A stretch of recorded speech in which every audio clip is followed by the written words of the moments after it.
আসসালামু আলাইকুম। কি অবস্থা তোমাদের? তোমরা কেমন আছো? আশা করি সবাই আলহামদুলিল্লাহ ভালো আছে। হ্যাঁ, তো আজকে হচ্ছে আমরা তড়িৎ রসায়নের যে অনাদর্শ কোষ বিভাগ এটুকু শুরু করবো, কেমন? তো আমরা গত যে ভিডিওগুলো সবগুলো ভিডিওতে চেষ্টা করছি একটা সিরিয়াল মেনটেন করার জন্য, তাই না? প্রত্যেকটা ইসের মধ্যে চেষ্টা করছি কি বলতো, একটা সিরিয়াল মেনটেন করার জন্য। তো সিরিয়াল যদি তোমরা ব্রেক করে ফেলো, তোমরা যখন এগুলো দেখবা সিরিয়াল ব্রেক করলে তোমাদের অধ্যায়টা আসলে একবার ফুল ক্লিয়ার হবে না। হ্যাঁ, অধ্যায়টা ফুল ক্লিয়ার হবে না। তো এই কারণে একটু চেষ্টা করবা যে আমি যেভাবে ভিডিওগুলো আমরা করতেছি ওইভাবে তোমরা একের পর এক ভিডিওগুলো দেখবা। একের পর এক ভিডিওগুলো এসে করবা, তাহলে হচ্ছে তোমাদের জন্য অধ্যায়টা বুঝতে সুবিধা হবে এবং হচ্ছে পুরো চ্যাপ্টারটা সুন্দরভাবে শেষ হবে। বুঝতে পারছো? তো এর ধারাবাহিকতায় আজকে হচ্ছে আমরা অনাদর্শ কুইজ নিয়ে আলোচনা করবো। গত ক্লাসে কিন্তু আমরা আদর্শ কুইজ নিয়ে আলোচনা বলছিলাম যে এর পরবর্তী পর্বে আছে আমরা অনাদর্শ কুইজ নিয়ে আলোচনা করবো, তাই না? তো আজকে হচ্ছে আমরা অনাদর্শ বিভাগের পাঠ্যক্রমটা একটু আলোচনা করবো, ঠিক আছে? তো দেখো, এখন অনাদর্শ কুইজ বিভাগ জিনিসটা কি? এটা হচ্ছে তোমরা ভাইয়া কালকে পড়ছিল না বা আমি পড়াছিলাম না, টি ইকুয়াল প্রতি ডিগ্রি সেলসিয়াস তাপমাত্রা, পি ইকুয়াল 1 atm চাপ এবং কনসেন্ট্রেশন ছিল 1 মোলার। এই জিনিসটা যদি থাকে তাহলে সেটাকে আমরা বলতাম কি বিভাগ বলতো? আদর্শ কোষ বিভাগ। মনে আছে তোমাদের? আদর্শ কোষ বিভাগ, ঠিক আছে না? এই জিনিসটাকে বলতাম আমরা আদর্শ কোষ বিভাগ। আচ্ছা, ঠিক আছে। এখন আমি বলছিলাম যে এই তিনটার মধ্যে যদি যে কোনো একটা ব্রেক করে ফেলে, এই তিনটার মধ্যে যে কোনো একটা যদি ব্রেক হয়ে যায় তাহলে ওইটা হয়ে যায় কি বলতো? অনাদর্শ কোষ বিভাগ, তাই না? ওইটা কি হয়ে যাবে? ওইটাকে আমরা বলতাম অনাদর্শ কোষ বিভাগ, তাই তো? আমরা কি বলতাম বলতো? অনাদর্শ কোষ বিভাগ বলতাম। এখন অনাদর্শ কোষ বিভাগ যদি বলি, মনে করো এটাকে আমরা প্রতি ডিগ্রি না করে, ধরে নাও এটাকে 32 ডিগ্রি না করে আমরা 0 ডিগ্রি সেলসিয়াস বললাম। কত ডিগ্রি সেলসিয়াস? 0 degree Celsius. তাহলে বলো তো 0 ডিগ্রি সেলসিয়াস যদি হয়, তিনটা যদি ফিক্স থাকতো, মানে এটা যদি 25 ডিগ্রি সেলসিয়াস থাকতো তাহলে আদর্শ কোষ বিভাগ হইতো। এখন তাহলে 0 ডিগ্রি সেলসিয়াস হয়ে গেল, তাহলে এখন এই কোষের মধ্যে যে বিভাগটা থাকবে ওটাকে তুমি আদর্শ কোষ বিভাগ বলতে পারবা না। তখন এটা কি বলবো? তো অনাদর্শ কোষ বিভাগ। এখন বলবো যে ভাইয়া আচ্ছা আমি এটাকে 0 ডিগ্রি সেলসিয়াস ঠিক আছে এটা থাকলো, এখন আমি এটাকে 2 atm বললাম, তাহলে এটা কি আদর্শ কোষ বিভাগ থাকবে? অবশ্যই না, এটা অবশ্যই অনাদর্শ কোষ বিভাগ হবে, তাই না? তার মানে একটা ব্রেক করুক, দুইটা ব্রেক করুক বা তিনটাই ব্রেক করুক, কি হবে বলো তো? সবসময় অনাদর্শ কোষ বিভাগ হবে। বুঝতে পারছো তো? আচ্ছা, ঠিক আছে, ফাইন। তো এখন হচ্ছে আমরা একটু চেষ্টা করব যে এখানে অনাদর্শ কোষ বিভাগ জিনিসটা কি, এটুকু তোমরা আশা করি ক্লিয়ার হয়েছে, কেমন? তাহলে আদর্শ কোষ বিভাগ কি এবং অনাদর্শ কোষ বিভাগ কি এটুকু নাইলে তোমরা বুঝছো। আচ্ছা, এখন মাথায় রাখবা আমরা তো আলটিমেটলি কি করবো বলতো? আমরা আলটিমেটলি তো এখান থেকে ম্যাথ করতে হবে, তাই না? অনাদর্শ কোষ বিভাগ আমরা ম্যাথগুলো অবশ্যই করতে হবে। তো এখন মাথায় রাখবা যে অনাদর্শ কোষ বিভাগ নির্ণয় করা হচ্ছে নার্নস্টের সমীকরণ দিয়ে। কি বলতো? নার্নস্টের সমীকরণ দিয়ে, ঠিক আছে? অনাদর্শ কোষ বিভাগ কিভাবে নির্ণয় করে? নার্নস্টের সমীকরণ দিয়ে। ওকে, তাহলে অনাদর্শ কোষ বিভাগ কিভাবে নির্ণয় করে বলতো? নার্নস্টের সমীকরণ দ্বারা নির্ণয় করে, কেমন? আচ্ছা, তো এই নার্নস্টের সমীকরণটা নির্ণয় করে কি আমরা একটু দেখবো নার্নস্টের সমীকরণটা কি। এছাড়াও বলো, আমরা নর্মালি আমরা কি করছিলাম যে ই সেল আমরা কি করছিলাম বলতো? ই সেল ইকুয়াল করছি যে আমরা অ্যানোড অক্সিডেশন, তাই না? প্লাস ক্যাথোড রিডাকশন, তাই তো? তাইলে যখন আমরা আদর্শ কোষ বিভাগ বলতাম তখন এই যে উপরে ই নট, এখানে ই নট হয়ে যেত, এখানে নিয়ট হতো। আর যখন আদর্শ না বলে অনাদর্শ বলবো তখন কি হবে বলতো? তখন হবে E cell equal E of anode oxidation হবে ই অফ ক্যাথোড কি হবে বলতো? রিডাকশন হবে। বুঝতে পারছো? তো এই অনাদর্শ কোষ বিভাগ কিন্তু এইটাই বেসিক সূত্র, একবার মেন সূত্র কিন্তু বলতো কি বলতো? এইটাই, ঠিক আছে? এখন আমরা আর একটা সূত্র শিখবো, ওই সূত্র দিয়ে আমরা ম্যাথ করবো। বুঝতে পারছো? মেন সূত্র এটাই, তবে এই সূত্রে আমরা ম্যাথ গুলো করবো না। আমরা এই সূত্রের বিপরীতে আরেকটা ইকুয়েশন দাঁড় করাবো, ওই ইকুয়েশনের মাধ্যমে আমরা অনাদর্শ কোষ বিভাগের ম্যাথ গুলো সলভ করবো। বুঝতে পারছো? আচ্ছা, ঠিক আছে, ফাইন। তো এখন হচ্ছে আমরা ওই সেটা আমরা লিখছি। এই যে আরেকটা ইকুয়েশন কি ছিল? নার্নস্টের সমীকরণ না? এই নার্নস্টের সমীকরণটা আমরা লিখবো এখন। ওকে, তো নার্নস্টের সমীকরণটা একটু দেখো। নার্নস্টের সমীকরণটা হচ্ছে যে E cell equal E naught cell minus RT by EF ln Q. ঠিক আছে, এটা কি বলতো, এটা হচ্ছে নার্সটার সমীকরণ। তার নার্সটার সমীকরণ কি বলতো, নার্সটার সমীকরণ হচ্ছে E cell equal E naught cell minus R T by EF ln Q. বুঝতে পারছো কি? তাহলে এখানে এই যে ই নট সেল, এই নট সেলটা কি বলতো, আদর্শ কোষ বিভব। আদর্শ কোষ বিভব, তাই না? ই নট সেল হচ্ছে, এটা হচ্ছে আদর্শ কোষ বিভব। আচ্ছা, এখন এই যে টি, টি মানে কি বলতো, টি, টি মানে কি তাপমাত্রা, তাই না? আর এই যে ই, ই মানে কি বলতো, তুল্য সংখ্যা। ই মানে কি বলতো, তুল্য সংখ্যা। আর এ এফ এর মান কত জানো? এফ এর মান হচ্ছে 96,500, 96,500। ঠিক আছে, 96,500 কুলম্ব আর কি, 96,500 কুলম্ব। আচ্ছা, এখন এই যে আছে আর, এই যে আর, আর এর মান কি জানো? আর এর মান, আর এর মান সবসময় বসাবা 8.314। এককটা হচ্ছে জুল পার মোল পার, জুল পার মোল পার কেলভিন। ওকে, আর এখানে আছে যে টি, এই টিটা কি বলতো, টিটা হচ্ছে তাপমাত্রা। টি হচ্ছে তাপমাত্রা। তাপমাত্রা অবশ্যই কোন এককে হবে বলতো? অবশ্যই কেলভিন এককে হবে। তাপমাত্রা অবশ্যই কোন এককে হবে? কেলভিন এককে হবে। ওকে, এখন বাকি আছে কি বলতো, কিউ। ঠিক আছে, তো এখন আমরা এই কিউ নিয়ে একটু আলোচনা করবো। এই যে কিউ বলতে আসলে কি বোঝায়। ঠিক আছে, তো এখন দেখো কিউ জিনিসটা কি, আমরা এখানে কিউ নিয়ে একটু আলোচনা করতেছি, কেমন? তো কিউ জিনিসটা কি, কিউ জিনিসটা কি, এটা আমরা এখানে একটু দেখতেছি। হ্যাঁ, আমরা একটু নিচে দিয়ে লিখছি এটা। কিউ মানে কি দেখো, এই যে কিউ, কিউ জিনিসটা কিভাবে নির্ণয় করবা? কিউ ইকুয়াল, মাথায় রাখবা, কিউ হচ্ছে উপরে বসাবা উৎপাদের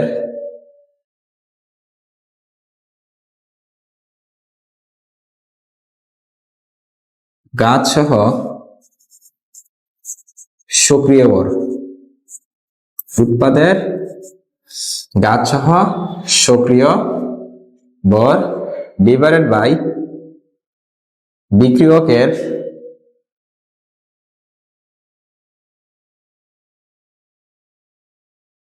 গাছ সহ সক্রিয় বর। এই কথাটা দ্বারা কি আমি জানি তোমরা বোঝো নাই, আমি বোঝাচ্ছি, একটু সময় দাও। যে কিউ মানে কি বলতো, উৎপাদের গাছ সহ সক্রিয় বর, নিচে বিক্রিয়কের গাছ সহ সক্রিয় বর। ঠিক আছে, তাহলে উপরে উৎপাদেরটা বসবে, নিচে কোনটা বসবে বলতো? নিচে হচ্ছে আমাদের, নিচে হচ্ছে আমাদের কোনটা বসবে? আমাদের বিক্রিয়কেরটা বসবে। কেমন? নিচে আমাদের বিক্রিয়কেরটা বসবে। বুঝতে পারছো কি? এটুকু তোমাদের বোঝার কথা। কেমন?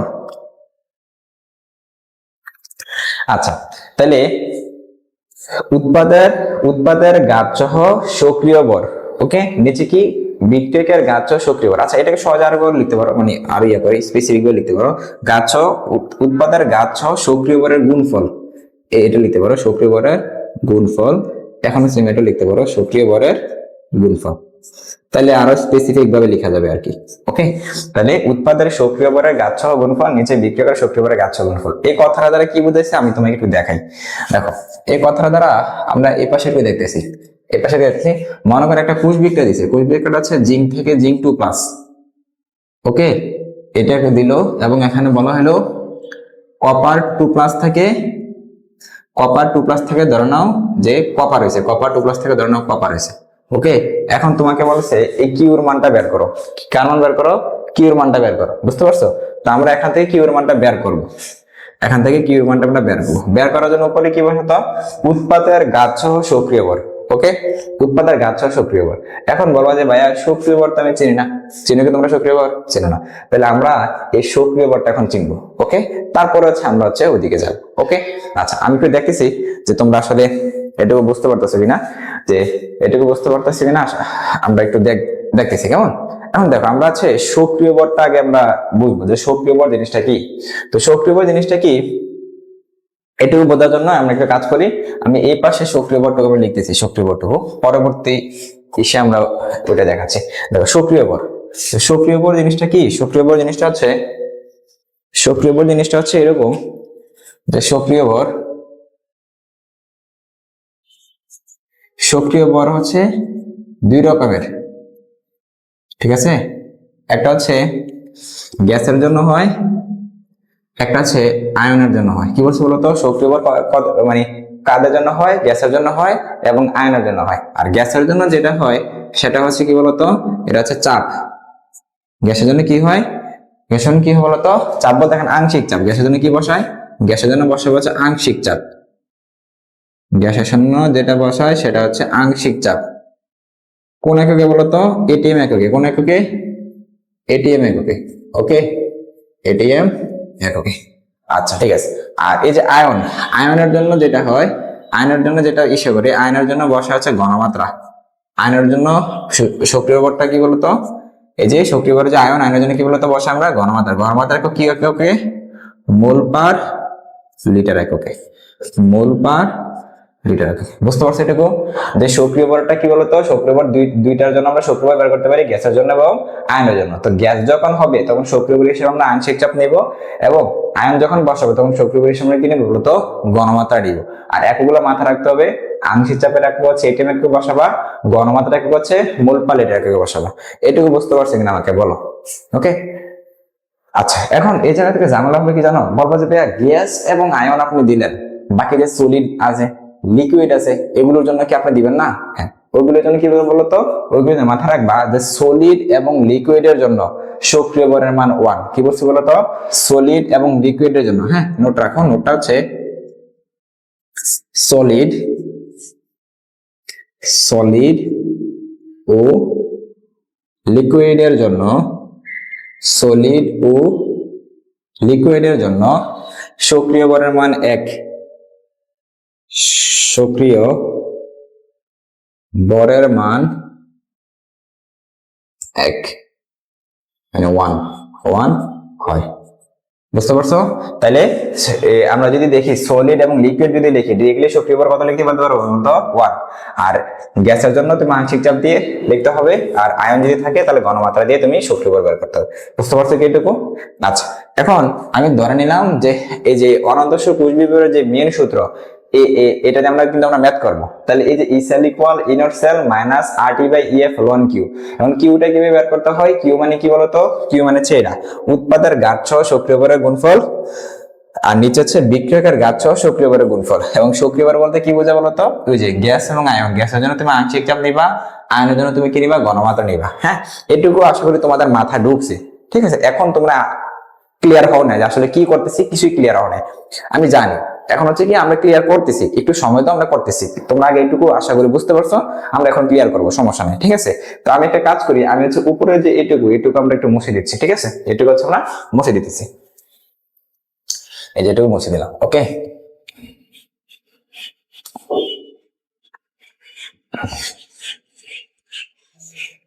এটুকু মুছে দিচ্ছি। এখন আমি একটা তোমাকে ইস্যু দিলাম, আমরা এখন এই যে কিউর মান বের করা শিখবো, ঠিক আছে। তো কিউর মান বের করার জন্য এদিকে মনে করো জিঙ্ক আছে, জিঙ্ক থাকে, জিঙ্ক 2+ হয়েছে, ঠিক আছে। এবং এদিকে মনে করো কপার আছে, কপার থেকে কপার 2+ হয়েছে, ঠিক আছে। কি বলছি বলতো, জিঙ্ক থেকে জিঙ্ক 2+ হয়েছে, কপার থেকে কপার, কপার থেকে কপার 2+ হয়েছে। আচ্ছা ফাইন, এখন মাথা রাখো যে এটা কি কোষ বিক্রিয়া, হ্যাঁ। তো কোষ বিক্রিয়ার মধ্যে অবশ্যই এরকমটা দেওয়া থাকবে, কোষ বিক্রিয়ার মধ্যে অবশ্যই জিঙ্ক থেকে জিঙ্ক 2+, কপার থেকে কপার 2+ এরকম রয়েছে। এখন আমি বলছি কিউর মান বের করে আমাকে দেখো, কি দেখো বলো তো, কিউর মান আমাকে বের করে দেখো। তো কিউর মান তুমি বের করবা যে কিউ ইকুয়াল, তুমি জানো কি বলো তো, উপরে কি বসবে, উৎপাদের ঘাত সহ সক্রিয় ভরের গুণফল। আচ্ছা, উৎপাদ কোনগুলো বলতো, এটা তো বিক্রিয়ক, এটা উৎপাদ, এটা তো বিক্রিয়ক, এটা উৎপাদ, তাই না। কারণ এই জিঙ্কটা আসলে কেমনে ছিল, জিঙ্ক 2টা ইলেকট্রন ত্যাগ করে জিঙ্ক 2+ ছিল, তাহলে জিঙ্কে কিন্তু উৎপাদ ছিল, বিক্রিয়ক, সরি বিক্রিয়ক ছিল, জিঙ্ক ছিল বিক্রিয়ক, কারণ জিঙ্কে ইলেকট্রন ত্যাগ করে জিঙ্ক 2+ উপনীত হয়েছে। তাহলে আমাদের আউটপুট কোনটা, জিঙ্ক 2+। তাহলে এই জিঙ্ক 2+ এরটা আমি কোথায় লিখতে হবে, সক্রিয় ভর সহ উপরে লিখতে হবে, তাই না, তাই তো। তাহলে উপরে লিখো জিঙ্ক 2+। এখন জিঙ্ক 2+ কি আয়ন না বলতো, এটা কি আয়ন নাকি গ্যাস? তুমি দেখতে পাচ্ছ জিঙ্ক 2+ এর একটা আয়ন, তো আয়নের জন্য তুমি কি লিখো, ঘনমাত্রা। কি লিখো, ঘনমাত্রা। তাহলে এখন কি লিখবো বলতো, এই জিঙ্ক 2+ এর জন্য জিঙ্ক 2+ এর আয়ন লিখবা, এই জিঙ্ক 2+ এর আয়নের এই ঘনমাত্রা চিহ্ন দেখছো, এই যে ঘনমাত্রা। বুঝতে পারছো না কথাটা বলো তো আমার, বোঝার কথা। হ্যাঁ, দেখো আমরা কি লিখবো, কিউর মান বের করতে গেলে উৎপাদের ঘাত সহ সক্রিয় ভরের গুণফল লিখবো। তো উৎপাদ কোনগুলা, উৎপাদ হচ্ছে এই যে এটা একটা উৎপাদ, এবং এই যে এটা একটা উৎপাদ, দুইটা উৎপাদ। এখন এই উৎপাদের ঘাত সহ সক্রিয় ভর লিখতে হবে। তাহলে এই যে তুমি ঘাত লিখবা, ওকে ফাইন। এখন এই জিঙ্ক 2+ এটা কি আয়ন না? তো আয়নের জন্য এই যে আয়নের জন্য তুমি কি লিখো? ঘনমাত্রা লিখো। তো এটা তো আয়ন, তো আয়নের জন্য কি লিখছি? ঘনমাত্রা লিখছি। এখন এদিকে আরেকটা কি আছে বলতো? উৎপাদ আছে না? তো কি বলছো বলতো? গুণফল। তাহলে এই যে এখানে গুণফল, এই গুণফল গুণ চিহ্ন দিলাম, ঠিক আছে? গুণফলের গুণ চিহ্ন দিলাম। আর এখানে কি আছে? কপার 2+ আয়ন, তাহলে কপার আর আয়ন। তো আয়নের জন্য কি হবে বলতো?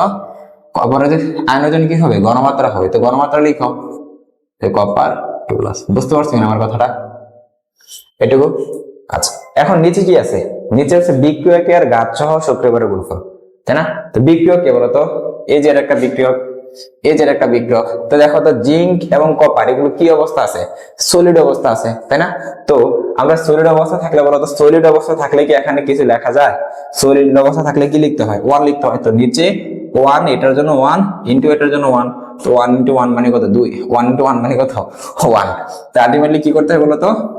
এরকম ভাবে করতে হবে। ওকে, তাহলে আলটিমেটলি এইটুকু মুছে ফেলতে হয়। তার মানে কিউ এর মান করতে হবে বলতো? এই যে এইটুকু। বুঝতে পারছো কিনা আমাকে বলো তো? এটা কিন্তু তোমাদের বোঝার কথা, এটুকু তোমাদের বোঝার কথা। ওকে, পারবা না? অবশ্যই পারবে। আচ্ছা, এখন আমি আরেকটা দেখাচ্ছি। আরেকটা দেখলে তুমি আরো বেশি ক্লিয়ার হবে। ওকে, আমরা আরেকটা দেখাচ্ছি, আরেকটা দেখলে তুমি আরো বেশি ক্লিয়ার হয়ে যাবে।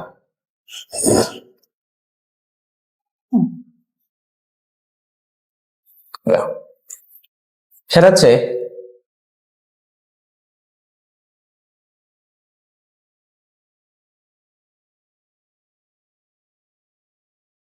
এটা নিলাম।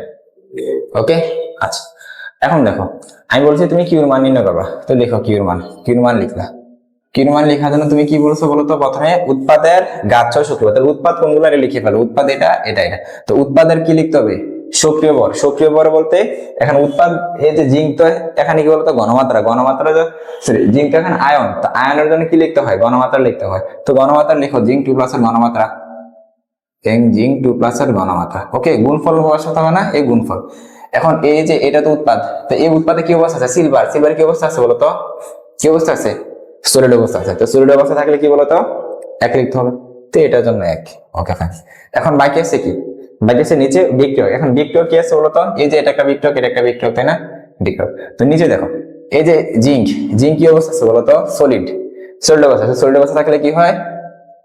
1 হয়। সক্রিয় মান কত? 1 হয়। 1 ইন্টু, কারণ গুণফল না, এই যে গুণফল, তাহলে 1। এখন বাকি আছে কি? এই যে উৎপাদ। উৎপাদ কি অবস্থা আছে? এটা সিলভার প্লাস অবস্থা আছে। তো সিলভার প্লাস অবস্থা থাকলে এটা কি বলতো? একটা আয়ন না? তো আয়ন হলে কি হবে বলতো? ঘনমাত্রা হবে। তাহলে সিলভার আয়নের ঘনমাত্রা। তো সিলভার আয়নের ঘনমাত্রা। বুঝতে পারছো কি এটুকু? এখন দেখো একটা কথা বলা হয়েছে, ঘাত সহ। তাহলে এই যে দেখো তো 2 আছে না? এই 2, 2 আছে কিনা? আছে। এই 2টা এখন উপরে চলে যাবে, এই যে এটার উপরে চলে যাবে। বুঝছো? বুঝতেছো কিনা? এখন বলবো যে ভাইয়া জিঙ্কের উপরে তাহলে আমি কিছু দেন নাই কেন? হ্যাঁ দিছি তো। জিঙ্কের আগে কি আছে? 1 আছে না? তো জিঙ্কের আছে উপরে 1 দিছি। বুঝতে পারছো? তো এই কনসেপ্টটা কিন্তু আসলে কিসের মতো কনসেপ্ট? ওই যে তোমরা দ্রাব্যতার গুণফলে বলছিল না, কেএসপি কেএপি এর মধ্যে যে সহগ থাকলে কি হয়ে যায়? ঘাত হয়ে যায়। তো এখানে ব্যাপারটা সেম, যে যার মধ্যে যে সহগটা ছিল এটা কি গেছে বলতো? ঘাত হয়ে গেছে। বুঝতে পারছো? আচ্ছা, তো আমি এখান থেকে আরো কয়েকটা দিই। হ্যাঁ, আরো কয়েকটা দিলে তুমি আরো বেশি বুঝতে পারবা। অ্যালুমিনিয়াম, অ্যালুমিনিয়াম থেকে হয়ে গেছে অ্যালুমিনিয়াম 3+, এবং জিঙ্ক থেকে 2+ থেকে হয়ে গেছে জিঙ্ক। ওকে, তোমাকে এটুকু প্রশ্নে দেওয়া আছে। এখন তুমি কি করবে বলতো? প্রশ্ন সলভ করবা। তাহলে তোমাকে কিউর মান আগে নির্ণয় করতে বলতেছে আমি। হ্যাঁ, আমি কিউর মান নির্ণয় করা শিখাচ্ছি। তাহলে এই যে কিউ নির্ণয় করবা, তো কিউ ইকুয়াল কি বলতো? কিউ ইকুয়াল কি বলতো? আচ্ছা, এই প্রশ্নের মধ্যে এরকম ভাবে ইসে করতে হবে। তুমি যেহেতু কিউর মান নির্ণয় করবা, মাথা রাখবা এটা কিন্তু আসলে একবারে কোষ বিক্রিয়াটা কিন্তু তোমাকে ফিল আপ করতে হবে। হ্যাঁ, কোষ বিক্রিয়া মাথা রাখবা যে এই অ্যালুমিনিয়াম যোজনী কত বলতো? 3। অ্যালুমিনিয়াম 3, তাহলে এই 3 আছে, এটার সাথে গুণ করবা। তাহলে এখানে 3, এখানে 3। জিঙ্কের যোজনী কত বলতো? 2। তাহলে এই 2 এখানে গুণ করবা, এখানে গুণ করবা। ওকে, বুঝতে পারছো তো? আচ্ছা, এখন হচ্ছে কি করবো বলতো? বিক্রিয়কের উপরে উৎপাদের ঘাত সহ সক্রিয় বল গুণফল। উপরে উৎপাদ, উৎপাদ হচ্ছে এটা, এই যে এটা। তাহলে এখানে কি আছে বলতো? অ্যালুমিনিয়াম কি আছে বলতো? আয়ন আকার আছে। আয়ন আকারে থাকলে কি বসাতে হয়? ঘনমাত্রার বসাতে। ঘনমাত্রার বসাও। যে অ্যালুমিনিয়াম, এই যে এটার ঘনমাত্রা অ্যালুমিনিয়াম 3+ লিখলাম, এই ঘনমাত্রার চিহ্ন। দেখো এখানে একটা ঘাত আছে, ঘাতটা কি হয়ে যায়? স্কোয়ার হয়ে যায়। স্কোয়ার দিলাম, মানে স্কোয়ারটা 2টা এখানে স্কোয়ার হয়ে গেছে, এবার গুণফল যেহেতু তাহলে গুণ চিহ্ন দিলাম। আরেকটা কি আছে উৎপাদ, আরেকটা আছে জিঙ্ক। এই জিঙ্কের একটা উৎপাদ, হ্যাঁ জিঙ্ক হচ্ছে, জিঙ্ক কোন অবস্থা আছে বলতো, জিঙ্ক আছে হচ্ছে আমাদের সলিড অবস্থা। সলিড অবস্থা থাকলে কি হয় বলতো, 1 হয় নিচে। এখন বিক্রিয়ক, বিক্রিয়কের জন্য দেখো এই অ্যালুমিনিয়াম কি অবস্থা আছে, সলিড অবস্থা। সলিড অবস্থা থাকলে ঈশা কত হয়, শক্তি প্রয়োগ কত হয় 1। এরপরে কি আছে আরেকটা বিক্রিয়ক, এই যে জিঙ্ক 2 প্লাস, জিঙ্ক 2 প্লাস কি অবস্থা আছে, আয়ন অবস্থা আছে। আয়ন অবস্থা থাকলে কি হয়, ঘনমাত্রা। তো ঘনমাত্রা লিখো জিঙ্ক 2 প্লাস, লিখলাম ঘনমাত্রা। এখন আমরা জানি জ্ঞাত সহ, তাহলে এটার সামনে কি আছে বলতো 3, তাহলে 3 কি হয়ে যাবে, জ্ঞাত হয়ে যাবে। তাহলে এটাই কিউর মান নির্ণয় করা হয়েছে, বুঝতে পারছো? হ্যাঁ, তো এখন বলো বলো আমাকে যে এটুকু তোমরা বুঝতে পারছো কিনা, যে কিউ গুলা কিভাবে লিখতে হয় এটুকু বুঝছো কিনা। ঠিক আছে, এটুকু মাথা রাখবা যে কিউর মান নির্ণয় করতে হলে উপরে উৎপাদের সক্রিয় ভরের ঘাত সহ গুণফল গুলা বসাতে হবে, এবং নিচে বিক্রিয়কের সক্রিয় ভরের ঘাত সহ গুণফল গুলা বসাতে হবে, কেমন? আর মাথা রাখবে এটুকু যে যদি আয়ন থাকে তাহলে আমি ঘনমাত্রা বসাবো, আর যদি আমাদের গ্যাস থাকে তাহলে আমি চাপ বসাবো, আংশিক চাপ বসাবো, বুঝতে পারছো?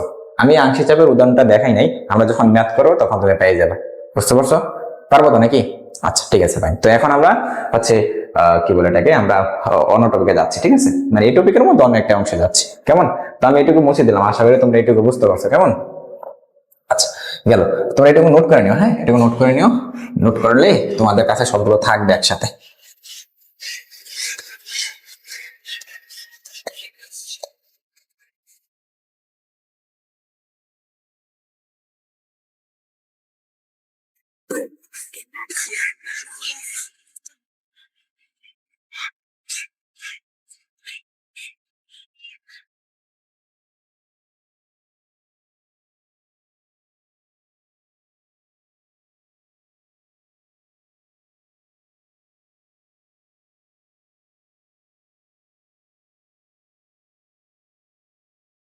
আচ্ছা, তো এখন দেখো আমরা যে কি করবো এখন, সেটা হচ্ছে আমরা একটু আগে নার্সটার সমীকরণটা পড়ছিলাম না বলতো, নার্সটার সমীকরণটা। তো নার্সটার সমীকরণ দিয়ে আমরা কয়েকটা জিনিস শিখবো, সেটা হচ্ছে নার্সটার সমীকরণ, নার্সটার সমীকরণ। তো নার্সটার সমীকরণটা হচ্ছে এরকম যে একটু আগে আমরা লিখছিলাম যে E cell equal E naught cell, E naught cell minus RT by EF ln Q, তাই না বলতো? এটা ছিল। এখন আমরা এখান থেকে কয়েকটা ইসে শিখবো, কি বলে এটাকে, আমরা ইসে শিখবো, সেটা হচ্ছে দেখো কিউ, এই কিউর মান ধরে নাও ভাইয়া 1, 1 ধরে নাও কিউর মান। যদি কিউর মান যদি 1 হয় তাহলে কি কি হইতে পারে আমাকে বলতো? কিউর মান যদি 1 হয়, বলতো কিউর মান 1, তাহলে লন 1, লন 1 এর মান কত জানো তো? লন 1 এর মান 0, তাহলে লন 1 এর মান 0 মানে এই যে এইটুকুর মান 0, গুণ অবস্থা আছে, তাহলে এই পুরোটুকু 0। তাহলে ই সেল ইকুয়াল কি হয়ে গেল, ইনট সেল। তাহলে তুমি লিখো যে কিউর মান যখন 1 হবে তাহলে ই সেল ইকুয়াল ইনট সেল, তাই না? আচ্ছা, এখন কিউর মান যদি 1 থেকে বড় হয় তাহলে কি হবে? এটা এই যে কনসেপ্টটা পড়াচ্ছি এটা কিন্তু অ্যাডমিশনে কোশ্চেন আসে, ঠিক আছে? রিসেন্টলি 24-25 সেশন, রিসেন্টলি 24-25 সেশনে কিন্তু এখান থেকে ঢাকা ইউনিভার্সিটিতে এখান থেকে কোশ্চেন আসছিল, ঠিক আছে? এই কনসেপ্টের উপর একটা কোশ্চেন আসছে, ঠিক আছে? আমরা সলভ করবো ইনশাআল্লাহ, ওকে? এখন দেখো কিউর মান যদি 1 থেকে বড় হয়, কিউর মান যদি 1 থেকে বড় হয় তাহলে কি হবে? দেখো কিউর মান 1 থেকে বড়, অর্থাৎ তুমি এখানে 1 থেকে বড় না, কিউর মান 1 থেকে বড় না, 0 থেকে বড় হবে, হ্যাঁ 0 থেকে বড়, কিউ মানে 0 থেকে বড়। দেখো 0 থেকে বড় তাহলে আমি 1 নেই, হ্যাঁ আমি যদি মনে করো আমি যদি 2 নেই, 1 নিলে তো বোঝাই এই যে 0 থেকে বড়। দেখো কিউর মান যদি 1 হয়, 1 হলে আমরা একটা বলছি, তাই না? 1 হলে আমরা অলরেডি একটা বলছি। এখন এই 1 এর পাশাপাশি মানে 1 এর পরে যদি আমরা যদি 0 নেই, 0 নিলে কি হবে আমরা এটুকু তো দেখবো। এছাড়াও আমরা হচ্ছে কি বলে এটাকে ছোট হলে কি হবে দেখবো, ঠিক আছে? তো দেখো লন ঈশার মান তো 1 হয়ে যাবে, তো আমরা এটা কাজ করি 1 এ রাখি, যে 1 থেকে যদি বড় হয় তাহলে কি হবে, তারপর 1 থেকে ছোট হলে কি হলে আমরা দেখবো, ঠিক আছে? তো 1 থেকে যদি বড় হয়, 1 থেকে বড় হয়েছে, 1 থেকে বড় মানে কি বলতো, এখানে 2 3 4 5, তাই না? তাহলে এখানে লন 2 3 4 এর মান কি হয়, পজিটিভ হয় না? বলো পজিটিভ হয় তো? হ্যাঁ পজিটিভ হয়। তার মানে এই যে এই জায়গার যে মানটা পাবা, তাহলে এখানে যদি 2 বসাও তাহলে আলটিমেটলি এই জায়গায় এই পুরোটুকু যে ক্যালকুলেশন করে তুমি এখানে কি পাবা বলো তো? একটা পজিটিভ মান পাবা, তাই না, এটুকুর মান পজিটিভ পাবা। তাহলে এখন বলো ইনর সেল থেকে একটা পজিটিভ মান বাদ দিছো, তাই না, এই যে মাইনাস, তাহলে বাদ দিছো, তাহলে বড়টাকে আমাকে বলো কে বড়। এই যে ইনর সেল থেকে এটুকু বাদ দিলে তুমি ই সেল পাও, তাই না? তার মানে কি বুঝতে পারছো, বড়টাকে ই সেল বড় নাকি ইনর সেল বড়, বলো, কথা বুঝো। এই যে তুমি যদি কিউর মান যদি পজিটিভ বসাও, কিউর মান, তাহলে এই পুরোটুকু মান পজিটিভ থাকে, তাই না? অর্থাৎ এই পুরোটুকুর মান কি থাকে, পজিটিভ থাকে। কারণ পুরোটুকুর মান যদি পজিটিভ থাকে, হ্যাঁ, পুরোটুকুর মান যদি পজিটিভ থাকে, পুরোটুকুর মান যদি পজিটিভ থাকে, তাহলে হচ্ছে ইনর সেল থেকে একটা পজিটিভ মানকে বাদ দিলে তুমি ই সেল পাও। তার মানে বোঝা যাচ্ছে ইনর সেলটা এখানে বড় এবং ই সেলটা ছোট, কারণ এই ইনর সেল থেকে একটা এই অংশটা বাদ দিলে হচ্ছে তুমি ই সেলের কি হয় বলতো, সমান হয়। তার মানে কিউর মান যখন পজিটিভ তখন ইনর সেল কি হয় বলতো, বড় হয়। তাহলে তুমি লিখতে পারো ইনর সেল বড় হবে, ই সেল কি হবে বলতো, ছোট হবে। ঠিক আছে।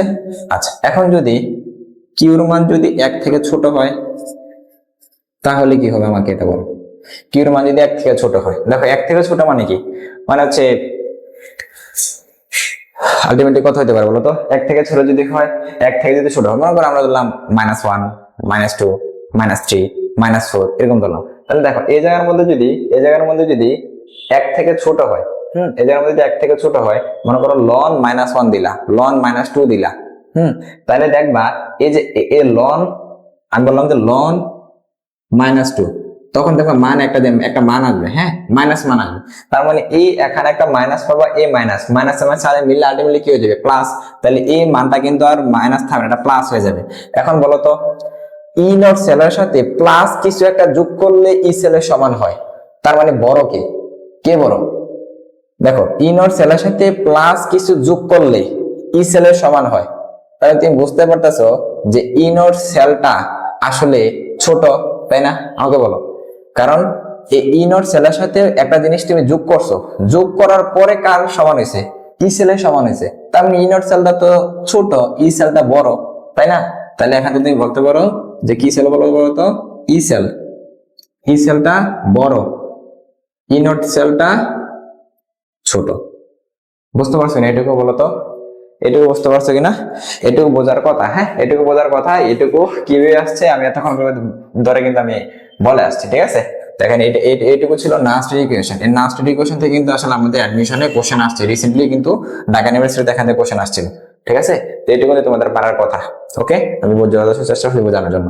হ্যাঁ, লন 1 এর মান কি হলে কি হবে আমি বলছি, লন কিউ ইকুয়াল 1, লন 1 এর মান 0, তাহলে পুরোটুকু 0, তাহলে ই সেল ইকুয়াল ইনর সেল হয়ে যায়।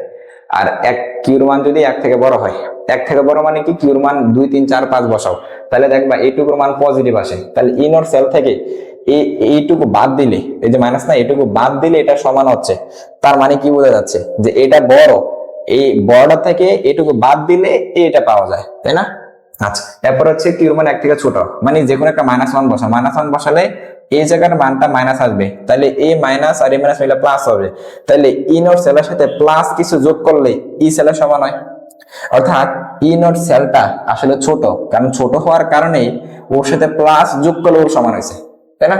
তাহলে এখানে ই সেলটা ছোট বড় হবে, ই নট সেলটা ছোট হবে। বুঝতে পারছো? তো এটুকু কিন্তু তোমাদের যথেষ্ট চেষ্টা করা হয়েছে, যথেষ্ট চেষ্টা করছি এবার বোঝানোর জন্য। আশা করি তোমরা এটুকু পারবা, কেমন? এটা কিন্তু তোমরা আশা করি যথেষ্ট পারবা, কেমন? তো আমরা এখন এই জায়গা থেকে ম্যাথমেটিক্যাল যে প্রবলেম গুলা, অনাদর্শ কুইজ বিভাগের যে ম্যাথমেটিক্যাল প্রবলেম গুলো, আমরা এখন ম্যাথমেটিক্যাল প্রবলেম গুলো শুরু করবো। বুঝতে পারছো? আমরা ম্যাথমেটিক্যাল প্রবলেম গুলো শুরু করবো। তো তোমরা একটু নড়াচড়ে বসো, কেমন? একটু নড়াচড়ে বসো, কারণ এখান থেকে এই প্রবলেম গুলো সবচেয়ে বেশি ইম্পর্টেন্ট এখানে কোশ্চেন আসবে, ওকে? আমি মুছে দিচ্ছি।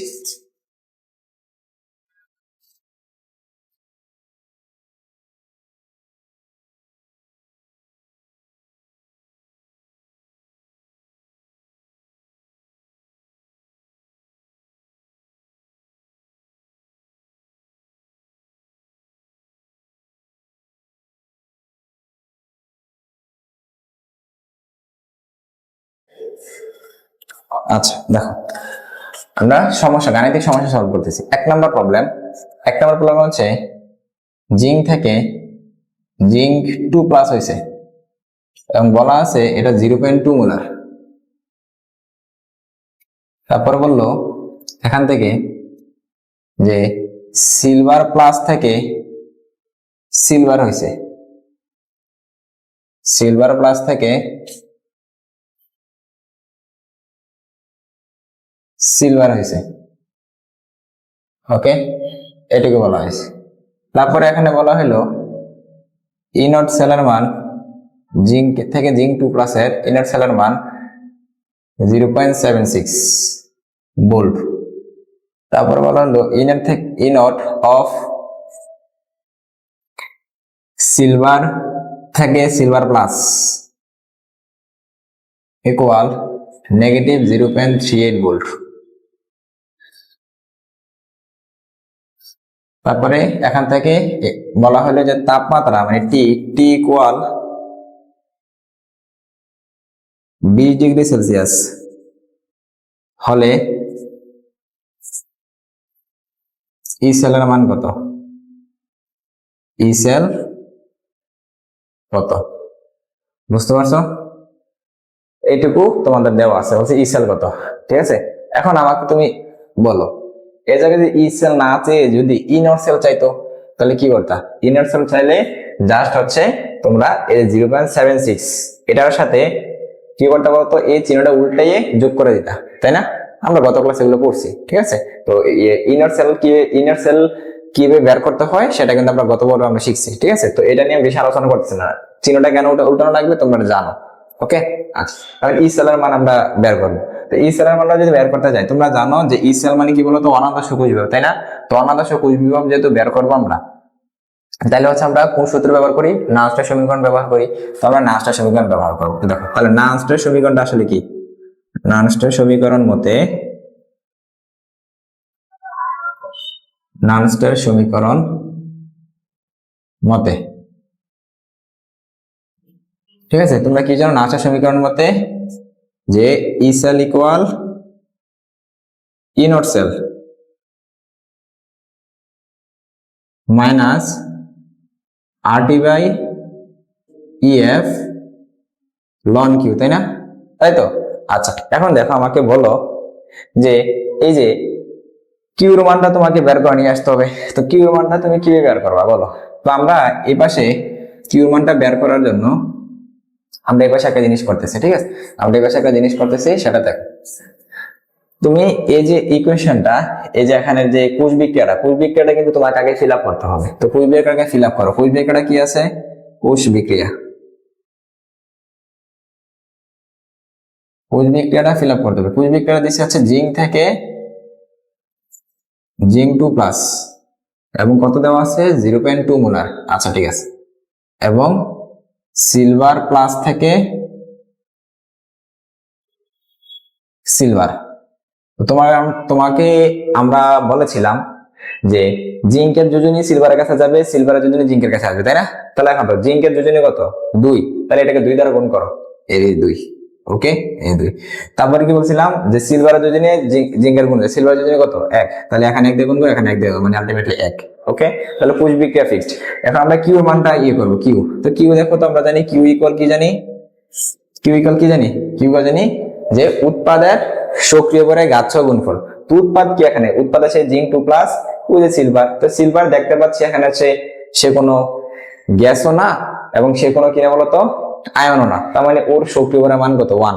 তাহলে এটা নিয়ে আমার চিন্তা বাদ। তাহলে বাকি আছে শুধু জিঙ্ক 2+। জিঙ্ক 2+টা কি? আয়ন। আয়ন হলে কি হয়? শুধু ঘনমাত্রা বসাতে হয়। তো ঘনমাত্রা বসাও, ঘনমাত্রা বসাইলাম, জিঙ্ক 2+ এর ঘনমাত্রা বসালাম। ঠিক আছে, এখন ওর সামনে 1 আছে, তো 1 উপরে দেওয়া যায় কথা না, দেয় কথা। আচ্ছা, এবং নিচে কি বসাতে হবে? নিচে হচ্ছে আমাদের বিক্রিয়কের সক্রিয় ভরের গুণফল বসাতে হবে। বিক্রিয়ক কি? জিঙ্ক। তো জিঙ্ক হচ্ছে একটা কি বলতো ধাতু কোন অবস্থা আছে বলতো? দেখতে পাচ্ছি আমাদের সলিড অবস্থা আছে। সলিড অবস্থা থাকলে সক্রিয় ভরের মান কত? 1। তো আমরা এটা লিখলাম। আর বাকি আছে কি? বিক্রিয়ক সিলভার। তো সিলভার কোন অবস্থা আছে? আয়ন। আয়ন থাকলে কি হয়?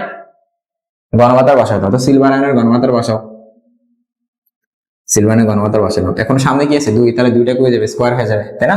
তাহলে এখন বসাও, এবার মান বসাও। তো জিঙ্ক 2+ এর আয়নের মান কত? দেখো জিঙ্ক 2+ আয়নের ওই যে মান দেওয়া আছে, জিঙ্ক 2 প্লাস আয়রনের যে ঘনমাত্রা মান আছে কত 0.2, তো উপরে বসাও 0.2।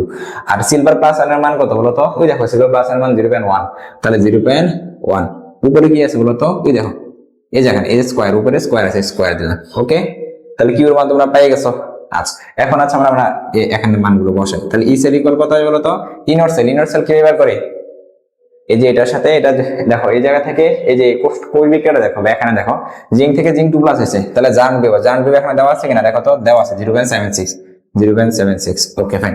তারপরে সূত্র অনুসারে প্লাস হবে বিজার্ন বিভব বসাতে হবে। বিজার্ন কি ছিল? সিলভার প্লাস থেকে সিলভার, তাই না? সিলভার প্লাস থেকে সিলভার। এখন দেখো তো এই জায়গায় সিলভার প্লাস থেকে সিলভার নাকি সিলভার থেকে সিলভার প্লাস? আমার দরকার সিলভার প্লাস থেকে সিলভার, কিন্তু তোমাকে উল্টা দিছে না, তাহলে তোমার লাগবে ওইটা। তাহলে তুমি এটা উল্টাই দাও, উল্টাইলে চিহ্নটা বদলা যাবে, চিহ্নটা বদলে প্লাস হয়ে যাবে। প্লাস কত হবে? 0.38। ওকে, তাহলে এই যে ইনর সেলের মান আমরা বের করছি, এখন বাকি আছে এইটুকু। তো এইটুকু আমরা কিভাবে বের করবো? আর এর মান তোমাকে বলে আসছিলাম কি বসে 8.314। টি এর মান 20 ডিগ্রি সেলসিয়াস আছে, কেলভিনে, তাহলে কি করতে হবে? 273 যোগ করতে হবে। তাহলে 273 এর সাথে 20 যোগ করো, কত হইলো? 293। তো 293। ওকে, আচ্ছা ই কি ছিল মনে আছে? কি ছিল? এই ছিল তুল্য সংখ্যা। তুল্য সংখ্যা মানে কি? মানে আদান প্রদান করতে ইলেকট্রন সংখ্যা। এখন আমাকে এই বিক্রিয়া দেখে বলো তো কয়টা ইলেকট্রন আদান প্রদান হয়েছে? তুমি দেখতে পাচ্ছ জিঙ্কের 2টা ইলেকট্রন ছাড়ছে, তার মানে সিলভারের 2টা ইলেকট্রন গ্রহণ করা লাগবে। তাহলে ইলেকট্রন আদান প্রদান হয়েছে কয়টা? 2টা। তাহলে ইয়ার মান আছে 2। সরি, এফ এর মান কি ছিল? 96,500। ওকে, এখন লন কিউর মানটা ওই দেখো, কিউর মানটা আমরা বসে রাখছি এখানে। তাহলে এখান থেকে লন কিউর মান কত বলো তো? 0.2 উপরে এখানে 0.1 স্কয়ার। ওকে, এখন জাস্ট তোমরা ক্যালকুলেশন করবা। ক্যালকুলেশন করার পরে ক্যালকুলেশন হলে ডিরেক্টলি ক্যালকুলেটর বসে দেবা, আনসার যেটা সেটাই। তো ই সেল এটা কি একটা বিভব না? কোষ বিভব না? তাহলে এখন কি আসবে? ভোল্ট। বুঝতে পারছো কিনা বলো? হ্যাঁ, এটাকে বুঝতে পারছো কিনা? একটা ম্যাথ বুঝলে তোমরা বাকি ম্যাথ গুলো কিন্তু সহজে বুঝতে পারবে। হ্যাঁ, একটা ম্যাথ পারলে সবগুলো ম্যাথ বুঝে যাবা। বুঝছো কিনা আমাকে একটু জানাইও। যে আমরা প্রথমত যেহেতু অনাদর্শ কোষ বিভব বের করতে বলছি, যে ই সেল বের করতে বলছে, তাই না? তো ই সেল বের করার জন্য আমরা প্রথমত কোষ বিক্রিয়া লিখে নিছি। কোষ বিক্রিয়া ফিল আপ করা থাকে না, আমরা ফিল আপ করে নিছি। ফিল আপ কিভাবে করছি বলতো?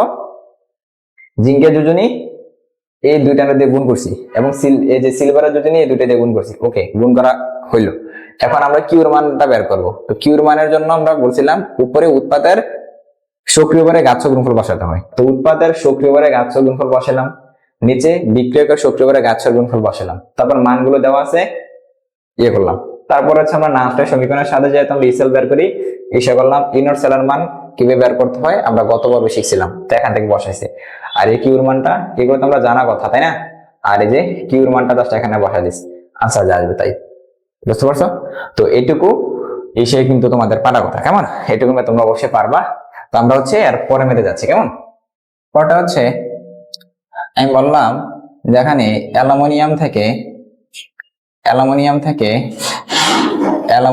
3+, সেটা হচ্ছে 0.3 মোলার। ওকে, তারপরে আমি তোমাকে বললাম এখানে জিঙ্ক 2+ থেকে জিঙ্ক হইল। ওকে, এখন সেটা বললাম যে ইনর সেলের মান 0.78 volt. T equal 25 degree Celsius হলে ই সেল কত?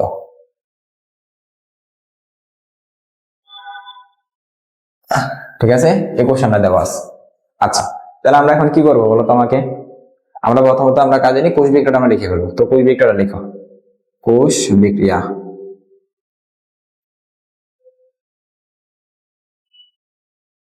কোষ বিক্রিয়া লিখো। কোষ বিক্রিয়াটা কি বলতো? অ্যালুমিনিয়াম থেকে অ্যালুমিনিয়াম 3+, 0.3 মোলার। তারপরে জিঙ্ক 2+ থেকে জিঙ্ক।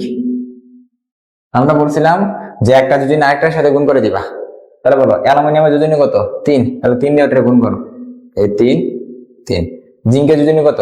2, তাহলে 2 দিয়ে গুণ করো, 2। বুঝতে পারছো? তাহলে আমাদের কি গুণ করা হলো বলতো, এখান থেকে যোজনী গুণ আমরা গুণ করছি। ঠিক আছে, এখন হচ্ছে আমরা ম্যাথ প্রবলেম সলভ করবো। ম্যাথ সলভ করবো, সেটা হচ্ছে আমরা জানি নাস্টের সমীকরণের মাধ্যমে। তো নাস্টের সমীকরণটা তোমরা জানো, নাস্টের সমীকরণ যে E cell equal E naught cell minus RT by EF ln Q, তাই না? তার মানে ই নট সেলের মান দেখো ডিরেক্টলি দেওয়া আছে। এর আগের ম্যাথ আমরা কি ছিল, ডিরেক্টলি দিছিল না আমরা বের করে নিয়েছিলাম, তাই না? এখন ডিরেক্টলি দেওয়া আছে, তাহলে তোমাদের জন্য ভালো হয়েছে। তো লিখে নাও 0.78। ওকে, ই নট সেলের মান পাইছো। আর এর একক কি বলতো, 8.314। টি এর একক কত, টি কি ছিল 25 ডিগ্রি, তাহলে টি এর কেলভিনে কত 298, তাহলে 298। ই এর মান কত বসাচ্ছি, এফ এর মান কত 96,500। লন কিউ কি তোমরা জানো যে লন কিউ কিভাবে বের করতে বলতো, উপরে কি উৎপাদের সক্রিয় গাছ গুণ করো। তো উৎপাদ কে বলতো, বিক্রিয়া করি এখানে। তো উৎপাদ কি এখানে, এটা তো বিক্রিয়ক, এটা উৎপাদ, এটা বিক্রিয়ক, এটা উৎপাদ। তাহলে উৎপাদ হচ্ছে এটা, তাহলে উৎপাদ কি অবস্থা আছে বলতো, আয়ন আছে। তা আয়ন থাকলে কি হয়, লিখতে হয় ঘনমাত্রা লিখতে হয়। তো ঘনমাত্রা কত দেওয়া আছে বলতো, 0.3 মোলার। তার উপরে আমি এখন ডিগ্রি লিখে বলতেছি আর কি, ঠিক আছে? তো তুমি ডিগ্রি লিখবা, সমস্যা নেই। তাহলে 0.3, তাহলে বসালাম 0.3। ওকে, 0.3 বসানোর পরে আমরা জানি কি হবে বলতো, যে এখানে 0.3 বসানোর পরে গাতটা উপরে চলে যায় না, এই যে সরি গাত উপরে বলতে মানে সহগ উপরে চলে যায় না, তাহলে এটার উপরে কি বলতো 2 আছে, তাহলে 2 স্কয়ার হয়ে যাবে, বুঝতেছো? আচ্ছা আমি ইসের মতো লিখি, আগের মতো লিখি। তাহলে লনের জন্য উৎপাদের সক্রিয় ভরের গাচ্ছ গুণফল, উৎপাদ কোনটা এটা এবং কোনটা এটা, এটাতে কি অবস্থা আছে বলে হতো, সলিড অবস্থা আছে। তাহলে সলিড অবস্থা থাকলে ওর সক্রিয় ভরের মান কত 1। তাহলে শুধুমাত্র বাকি আছে কি, কয় বাকি আছে, ওটা লিখবে। ওটা লিখলে কত হবে বলতো, যেহেতু আয়ন আকারে আছে, আয়ন আকারে থাকলে কি লিখতে হয় আমাদের, আয়ন আকারে থাকলে কি লিখতে হয়, আয়ন আকারে থাকলে লিখতে হয় হচ্ছে আমাদের ঘনমাত্রা। তো ঘনমাত্রা অ্যালুমিনিয়াম 3+, তো অ্যালুমিনিয়াম 3+ এর ঘনমাত্রা লিখলাম, এই যে ঘনমাত্রা চিহ্ন দিয়ে লিখলাম। এখন দেখো সাথে কি আছে বলতো, 2 আছে, তো এটা কি হয়ে যাবে, স্কয়ার হয়ে যাবে, উপরে স্কয়ার হয়ে যাবে। ওকে, আর ইনটু কত বলতো, এই জায়গায় 1, এটা লিখলাম।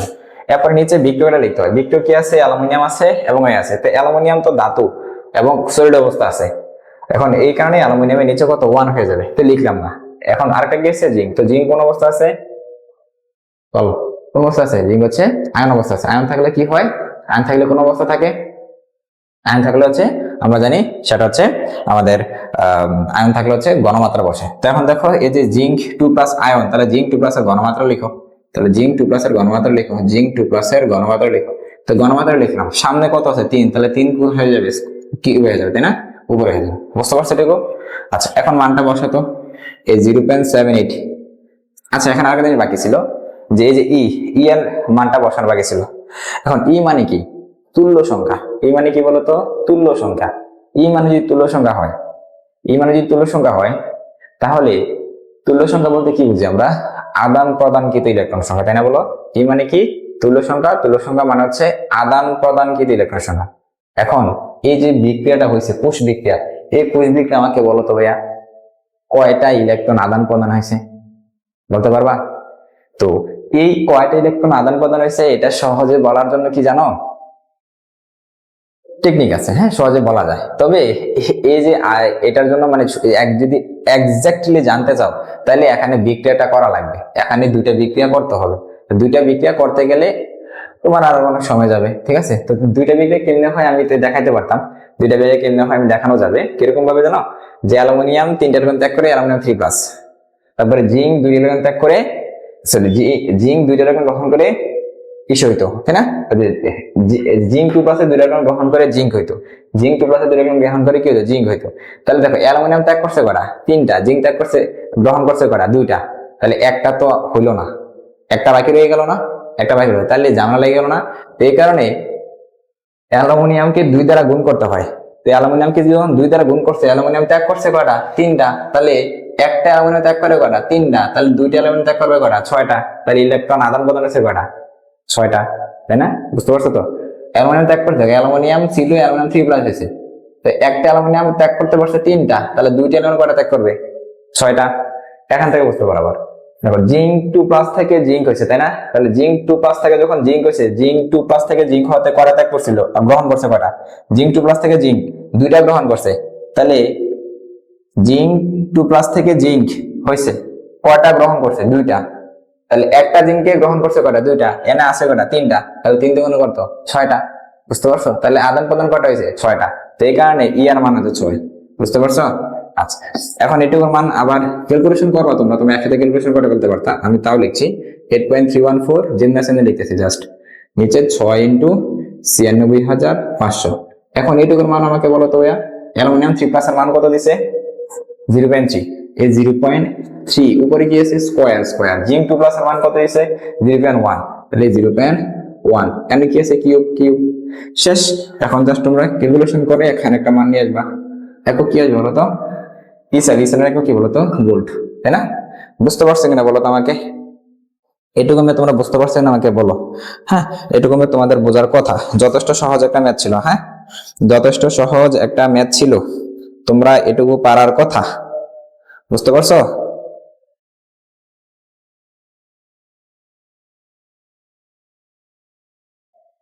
বুঝছো কিনা বলো? আশা করি পারবা। ঠিক আছে, এই ম্যাথটা পারার কথা। একবারে বেসিক থেকে যদি দেখে আসছে, এই ম্যাথটা তোমরা পারবা আশা করি। কেমন? তো আমরা অন্য একটা মেথে যাচ্ছি। কেমন? আমরা অন্য একটা মেথে যাচ্ছি। ঠিক আছে, দেখো।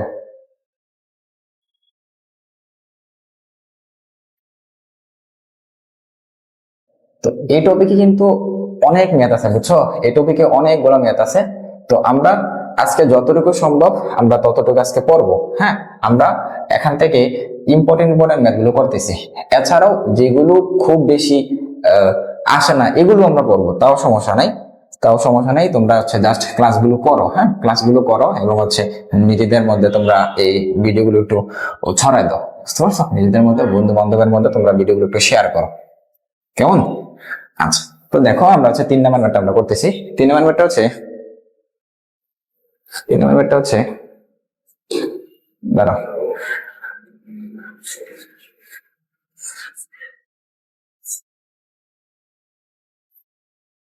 3 নাম্বার ম্যাথটা হচ্ছে SN4+ থেকে SN2+, SN4+ থেকে 0.4 মোলার, SN2+, 0.2 মোলার। ওকে, এবং সেটা হচ্ছে Fe2+ থেকে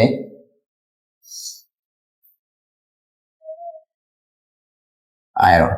বুঝতে পারছো? এটুকু এটুকু প্রশ্নে দেওয়া আছে আর কি। তারপরে এখানে বললো ইনর সেলার মান 0.82 ভোল্ট, এবং 82 ভোল্ট হলে কি কত বলতো? ই সেল কত? ই সেল কত হবে? বুঝতে পারছো কি কি লিখছি? প্রশ্নটা তোমরা একবার পড়ো তো, কি বললাম?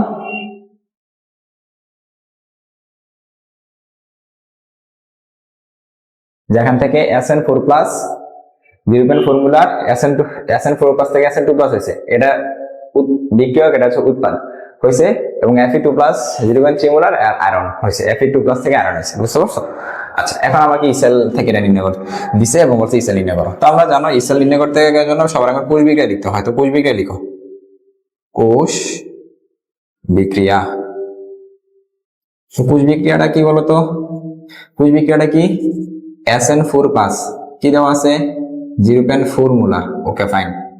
তারপর SN2+, 0.2 মোলার। ওকে। Fe2+ হয়েছে কি বলতো? Fe, তাই না? বুঝতে পারছি না বলতো? Fe2+ থেকে আয়রন আছে। এখন আমাকে বলো, এনে SN4+ থেকে SN2+ কয়টা ইলেকট্রন গ্রহণ করছে? কয়টা? FN4+ থেকে SN2+ কয়টা গ্রহণ করছে বলতো? 2টা, তাই না? 2টা। এখানে 4টা ছিল, এখানে হয়ে গেছে 2টা। তাহলে 4 থেকে আলটিমেটলি 2টা ইলেকট্রন সে গ্রহণ করছে। আর এখানে Fe2+ থেকে আয়রন হয়েছে, তাহলে কয়টা গ্রহণ করলো? 2টা। তাই না? তার মানে দুইটাই আছে, তাই না? মানে তারা ইলেকট্রন দুইটা করে আসলে কি করতেছে বলতো, অর্থাৎ তাদের যোজনী 2 করে। তাহলে তুমি এটারও যোজনী 2, এটারও যোজনী 2, তাই না? তাহলে এখানে যদি তুমি 2 করো, এখানে 2 দিয়ে গুণ দাও, এখানে 2 দিয়ে গুণ দাও, তা আলটিমেটলি কি সমান, তো আবার কাটাকাটি চলে যাবে। এই কারণে আমরা এখানে যোজনী দ্বারা গুণ করার দরকার নাই। বুঝতে পারছো আমার কথাটা? দেখা আবার কি বলি, এদিকে কত SN4 প্লাস, এদিকে কত SN2 প্লাস, তার মানে কয়টা সে গ্রহণ করছে? আগে ত্যাগ করছিল 4টা, এখন ত্যাগ করছে এখানে আছে 2টা, তার মানে সে 2টা আলটিমেটলি গ্রহণ করে ফেলছে। ঠিক আছে? আচ্ছা, এখন আয়রন দেখো 2 প্লাস, অর্থাৎ আগে 2টা ত্যাগ করা ছিল, এখন কি হয়েছে? আয়রন হয়েছে, অর্থাৎ 2টা গ্রহণ করে একবারে চার্জ বিহীন হয়ে গেছে, তাই না? এখন দেখো ওর যোজনীয় 2, কারণ 2টা সে কি করতেছে, এই জায়গায় 2টা সে গ্রহণ করছে, অর্থাৎ ওর যোজনী এখানে 2 আছে। এখন কি হবে বলতো, এখনো 2, তাহলে এখানে তুমি এই জায়গার যোজনীটা তুমি এখানে গুণ করতা নিয়ম অনুসারে, তাহলে এদিকে 2 গুণ করতা, আবার এটা যদি এদিকে 2 গুণ করতা, তাহলে আলটিমেটলি এদিকে 2, এই পাশের 2, এই পাশের 2, এই পাশের 2 সাথে কাটা দিতে পারতা, তাই না? তো এই কারণে হচ্ছে আমরা আর গুণ করা লাগবে না। বুঝতে পারছো কথা আমার?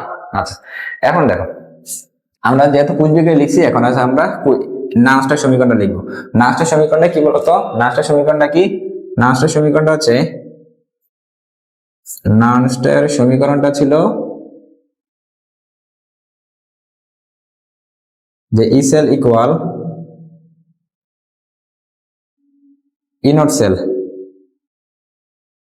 মাইনাস RT/EF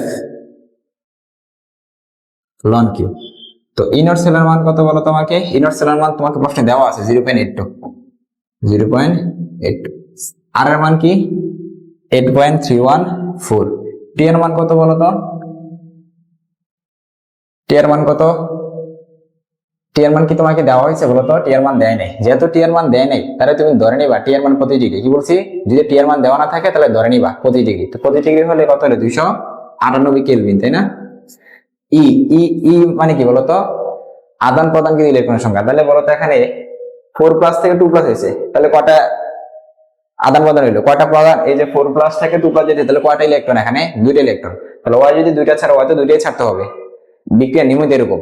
তাহলে আলটিমেটলি 2টা ইলেকট্রন আদান প্রদান হয়েছে, তাহলে ই এর মান হচ্ছে 2। এফ এর মান কত? 96,500। লন কিউর মান কত? কিউ কিউ আমরা বের করতে হবে। কিউ কিভাবে বের করতে হবে বলো তো? কিউ কিভাবে বের করতে হয়? তো কিউ হচ্ছে আমরা এখন একবারে বের করে ফেলবো, হ্যাঁ, কারণ এর আগেগুলোতে আমরা একটু ভেঙে ভেঙে করছি, তো এখন আশা করি তোমরা একবারে পারবা।